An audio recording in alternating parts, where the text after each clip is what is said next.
Hey guys, it's Sarah, and today's video is going to be an updated skincare routine. I think the last time I did a skincare routine video was earlier this year, about 5 or 6 months ago, and it's definitely changed a little bit since then. I'm always kind of trying to tweak and perfect my skincare routine. Most of my skincare is drugstore. I do like to stick to more affordable products, but I do have a couple of higher end products here and there that I use. Just for a little bit of background, I have normal to dry skin, and the particular concerns that I'm dealing with are acne, clogged pores and texture, and anti-aging. Those are the main things that I'm trying to deal with. I'm going to be showing both my AM and my PM skincare routines, and I'm also not wearing any face makeup right now. The only makeup I'm wearing is a little bit of brow gel and mascara. So this is how my skin looks with this skincare routine. It's definitely not perfect. I do still deal with the occasional breakout, but I feel like overall this routine is working really well for me, so I wanted to go ahead and share. Oh, also, I also like to stick to mostly fragrance-free skincare. The only products that do contain fragrance that I use are wash-off products like cleansers. So pretty much everything is fragrance-free except for the cleansers that I use. So let's go ahead and get started with the AM routine. I like to keep my AM routine really simple and minimal, and then in the evening is when I like to incorporate more actives and actually kind of target specific concerns. So most mornings I cleanse. Some mornings I'll just rinse my face with water. I feel like it's not always necessary to cleanse depending on your skin type, but most mornings I do cleanse, and the cleanser I've been using recently is the Derma Anti-Wrinkle Cleanser. This has retinol, bakuchiol, and glycolic acid in it, which are all really great active ingredients. But with a cleanser, I don't really like to rely on a cleanser for those active ingredients. So yeah, I don't know. I kind of take that with a grain of salt. But I do really like this cleanser. It feels very gentle. It doesn't like strip my skin. It's not irritating. So I feel like it's good for morning and night. It does contain natural fragrance, and really the scent is very light. Kind of a light minty scent, but nothing too strong, so I don't mind it. And like I said, with wash-off products, really doesn't bother me a whole lot because it's not like staying on my skin, and I haven't noticed the fragrance irritating my skin at all. So really nice, basic, gentle cleanser. I'm not really sure about the anti-wrinkle claims, but it cleanses my skin. So the next thing I do in the morning is moisturize, and the moisturizer I'm using currently is this Trader Joe's Ultra Hydrating Gel Moisturizer. This is a very lightweight moisturizer. Typically I would like something a little bit more occlusive, but in the mornings this is enough for me. And I actually like to apply this to somewhat damp skin. I feel like it does a little bit of a better job because it has a lot of humectant ingredients in it. It has glycerin, hyaluronic acid. This is definitely not moisturizing enough for me in the evening, but in the morning before I apply my sunscreen, I feel like this does a good enough job. And my last step in my morning skincare routine is sunscreen. I always wear sunscreen every day, even if I'm spending the day mostly inside. My daily sunscreen lately has just been this Derma All Sport Performance Face Sunscreen. This has SPF 30, and it's a really, really nice sunscreen. This is what I'm wearing today. It's slightly glowy. Any glow that you're seeing on my skin is just coming from this. I can actually get away with this with no moisturizer underneath because it is very, very hydrating. It's a chemical sunscreen, so there's no white cast. It's water resistant, it's fragrance free. It's definitely not greasy at all, but it can be a little bit shiny, so if you prefer something matte, you probably wouldn't like this, but I love this. Great everyday sunscreen, and it's fairly affordable compared to a lot of cruelty-free face sunscreens. A mineral sunscreen I would recommend, this is very matte though, is the Bare Republic Mineral Tinted Face Sunscreen. I prefer this on no makeup days. It's a little bit too mattifying for me under makeup, but this is what I've been wearing on days when I'm not wearing makeup, and the tint does kind of even out my skin a little bit, which I really like, and that's also SPF 30. And then another favorite, my last sunscreen recommendation would be the Krave Beauty Beet Shield. This one has SPF 50. This is not water resistant though, so keep that in mind, but this is my absolute favorite sunscreen of all time, and I really like this one too. So those are 3 sunscreen favorites. I kind of alternate between those 3. And then if I'm wearing a chemical sunscreen, I also like to use a mineral SPF eye cream, since I can't put chemical sunscreens really close to my eyes. They burn my eyes. So what I've been using for that is the Supergoop Bright Eyed SPF 40 eye cream. I don't love this because it can pill, so I don't know that I would necessarily recommend it, but this is what I've been using. And it does have a little bit of a tint. It does kind of brighten up my eyes a little bit. It doesn't always pill, but sometimes it does, so it's just a little bit finicky. So, and it's also kind of pricey. I think it's about $40. Once I use this up, I will be on the lookout for something different to try. It really is important to make sure that you're putting SPF all the way around your eyes, because that can be one of the first places to show signs of aging. So I do use that most days. Unless I'm wearing a mineral sunscreen like the Bare Republic, this one I can put all the way up to my eyes and I don't get any burning. So that's my AM skincare routine. Very simple. I don't like to pile on a ton of products in the morning just because it's time consuming, and I feel like if I put too many products on, sometimes my makeup can go on looking weird. So that's why my morning routine is so simple. The evenings is where it gets a little bit more involved. So the first thing I do is I remove my makeup and my sunscreen. So what I used to do, and this is one of the main ways that my skincare routine has changed since last time, is I used to use reusable makeup remover cloths similar to the makeup eraser. Those worked really well. You just wet them with warm water. You don't have to use any kind of makeup remover product, and they will remove all of your face and eye makeup. But I found that I was rubbing and tugging at my skin a little bit more than I would like to. So I decided to switch to a cleansing balm just to kind of see if I like that better. The cleansing balm I've been using, this is actually almost empty, is the Ordinary Squalane cleanser. Kind of a lotiony consistency. It doesn't really turn into an oil like other cleansing balms, which I do like because it's not quite as messy as other balms. What I didn't like about this is it wasn't the best at removing my eye makeup. Sometimes I'd have to go over my eyes twice with this, and also it did burn my eyes a little bit. So I probably wouldn't go back to this, but it is a good, affordable, fragrance-free option that I mean, it works. Once this one's completely empty, the one I'm using is the Derma Universal Cleansing Balm, and I have already tried this a few times.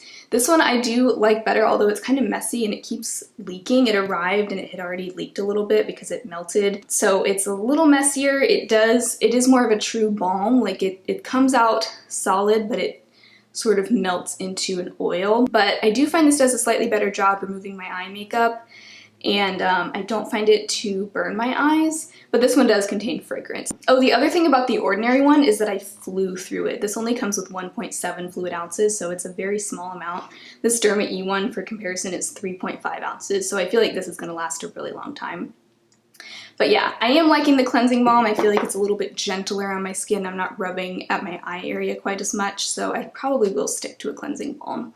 And one thing I wanted to mention is these are really cool. These were sent to me a few months ago and I received them and I was kind of like, I don't really know if I'm going to use these. It's from a company called Edam, E-D-A-M, and it's these two little wrist towels that you can put on. I really started using these once I started using a cleansing balm, and what they do is they keep the water from running down your arms and dripping all over your sink and your counter, which when you're like removing your makeup with a cleansing balm, sometimes the water will just like drip and like make your counter super messy. So I actually think these are kind of genius, and I've been using them like every single night, and I feel like they are actually a super helpful invention. Like, it's not really something you would think to use, but I actually think these are really helpful. The set also came with a headband that I also use just to keep my hair out of my face. So really kind of a cool thing that I feel like you might be interested to know about. And you'll see me using those in the video. I actually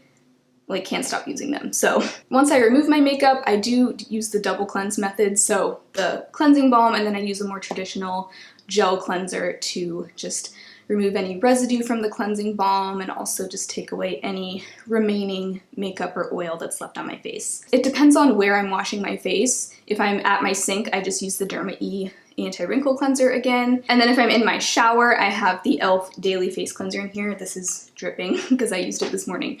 But this is a super basic cleanser. There's nothing special about this at all. It's like $4 and it's just the most basic cleanser ever. But it works well. It gets the job done. It does have fragrance and it is kind of a strong perfumey scent, so keep that in mind. But I really like it, and it's so cheap that, I mean, it's just a really good budget-friendly option. So really, like I said, just depends on where I am washing my face. So after I've gotten done cleansing, my routine from there can kind of change from night to night, just depending on what I feel like my skin needs that day.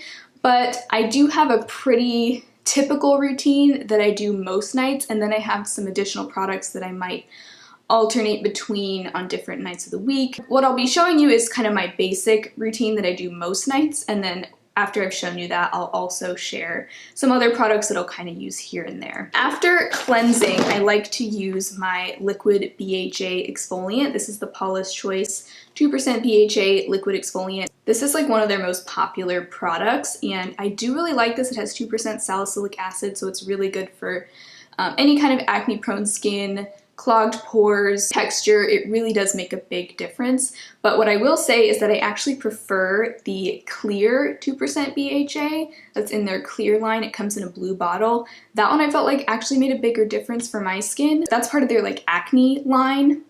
This is just kind of their regular BHA, so I'm sure everybody would have a different experience, but that is the one that I would go back to once this one's finished. But this one I like too, just not quite as good. After that, I use the Ordinary Niacinamide 10% plus Zinc 1% treatment. Niacinamide and BHA, those are the two things that I feel like make the most noticeable difference for me. Niacinamide is another great ingredient for texture and acne. I used to have a lot of little bumps on my forehead, closed comedones, and sort of clogged pores right in here. And these two things have really helped with both of those things. So this is basically just like a gel sort of serum that you apply, and I really notice a huge difference in my skin when I use that. It just evens out my whole complexion and smooths out my skin. It's amazing. My serum that I really like to use lately is the Ordinary Buffet serum. This is a peptide serum. When I first started using this, I felt like it wasn't really doing anything. Like I was like, it's sort of like a liquidy gel, and I was like, is this making any difference at all? But the more I used it, the more I realized this really does do something. When I wake up the next morning, my skin is it just looks very healthy and smooth and plump. And I really think it's those peptides kind of just like plumping up my skin. So I really like this. I'm almost done with it, and I think I probably would repurchase this once it's gone. The Ordinary is so affordable. This is actually one of their more expensive products, and it's like $15. The niacinamide is like under $6. So just a really affordable brand if you're looking to experiment with different active ingredients or different ingredients in your skincare routine. It's a great one to check out. And then after that, I will just do my moisturizer. I've kind of just been going back and forth between the e.l.f. Holy Hydration Fragrance Free and the e.l.f. Happy Hydration. These are both incredibly similar. I feel like they're practically the same product. They have very similar textures. They pretty much do the same thing. I really like both, so I could honestly go either way with these, but the Holy Hydration has been a favorite for a long time. This is like the second one that I've had, and I am more than halfway through this one now. Then I'll use an eye cream, and the one that I'm using right now is also from the Derma Anti-Wrinkle line. This is their Anti-Wrinkle eye cream. This also has retinol in it, and I like the texture of this a lot. It's very lightweight. It doesn't feel like greasy. It doesn't leave like a thick residue on your under eyes. It sinks in quickly. I feel like with any kind of retinol product or anti-wrinkle product, you're gonna have to use it for a very long time to really know if it made a difference. So, I mean, my fine lines haven't disappeared, so I don't know how much this is doing, but I feel like it might be just a good preventative measure, and I'd rather use this than nothing at all in my under eyes, just because I don't know, it gives me a little bit of peace of mind to know that I'm doing something to prevent wrinkles. So I'm enjoying that, and I have been using this for probably like 2 months now, and I feel like it's still basically full. Like, this is gonna last so long because I use just a very small amount every time. So yeah, I would recommend that. I think it's a nice, just very lightweight eye cream. Some nights I also like to use an oil. The one that I've been using is the e.l.f. Nourishing Facial Oil. This has a really nice blend of a bunch of different oils. I think it has like jojoba oil, sweet almond oil. Anytime I'm having any kind of dry patches on my skin, this just takes care of it right away. It just really softens up my skin. It does make a difference, and it doesn't seem to clog my pores or anything. So I would definitely recommend that. It's a lovely, lovely product, and it is fragrance free. And finally, I also like to apply a lip balm before I go to bed, and this one is the best lip balm I've found so far. It's the Paula's Choice Lip and Body Treatment Balm. You actually get a ton of product in here for like $15, so it's a really good value. And it's very no frills. There's no flavor, no scent, super basic, but I wake up with the softest, smoothest lips. I feel like it plumps up my lips, and when I wake up, the lines in my lips aren't even as visible. So it really does work. It's nothing fancy at all, but it really just, it's like a treat for your lips. So that is my typical nighttime skincare routine. Some nights, usually 1 to 2 nights a week, I like to do an AHA treatment. So I will skip the BHA on those nights, and I'll pretty much skip most of the other products. I have 2 that I've been kind of alternating back and forth with, the Acure Resurfacing Overnight Glycolic Treatment and the Derma E Overnight Peel. Both of these are AHA treatments. They both have glycolic and lactic acid in them. I really like the Acure one because it's very, very hydrating. So I will actually treat this as like an overnight mask, and I don't even put any moisturizer on top of this. I'll pretty much just cleanse my skin. I might use like the buffet serum, and then I'll put this on top, and that's pretty much my skincare routine for the night. Oh, and eye cream. I notice less texture when I wake up in the morning. My fine lines seem a little bit smoothed out, and it really does help. I like incorporating both an AHA and a BHA because I feel like they both do really good things for my skin, but they're slightly different. This is definitely not something you'd want to use every single night. That would probably be too much, but 1 or 2 nights a week, I love that treatment. And then the Derma E Overnight Peel is very similar effect to the Acure one, but this does not serve as a moisturizer at all. Like this, I'll treat more like a serum. So I'll wash my face, apply this, let it sink in for a few minutes, and then I'll go over that with a moisturizer. And again, it has pretty much the same effect on my skin as the Acure one, just a slightly different texture. So I would recommend both of these. The Derma E one is a much better value though. You get double the product for, I think, maybe a little bit less than the price. So I love both of those. They make a really big difference. The last kind of special product that I'll use some nights but not every night is the Paula's Choice Super Antioxidant Concentrate Serum with retinol. So this is a retinol serum. It has a very low concentration of retinol, so I think it's a good one to start with if you're just now starting to incorporate retinol. And when I use this, I will usually skip the BHA. I'll skip any kind of other exfoliant because I think the more active ingredients you pair something like this with, the more likely it is to irritate your skin. So I'll usually just cleanse, moisturize, and then I'll apply this on top. I like to apply this after moisturizer because I feel like it's less likely to dry out my skin and irritate my skin that way. Even though this does have a very low concentration of retinol and it is like very, very moisturizing, like it feels really nourishing, I do notice that it can cause a little bit of peeling, like especially around my nose. So honestly, I don't use this often enough. I probably use it like once a week. I would like to use it like every other night, but then I feel like I'm missing out on other active ingredients that I like to use. So it's tricky to incorporate this, but yeah, I use it probably once or twice a week, although I would like to increase that a little bit. So anyway, I don't know if I love this product. Like, it's nice, but I haven't noticed a huge difference, but also I probably am not using it often enough to notice a difference. I'm not really sure. I don't really know what I'm doing. So that is my entire skincare routine. Like I said, it really does change night to night, just depending on, like, if I'm having a day where my skin is really breaking out like crazy, I might do something different than if my skin is like really dry that day. So I kind of tweak it depending on my specific concerns. So I hope you enjoyed this video. If you're curious about any of this, it'll all be listed and linked down below if you'd like to check anything out. If you enjoyed this video, please give it a thumbs up and subscribe to my channel. I'd love to see you again very soon, and I will talk to you next time. Bye.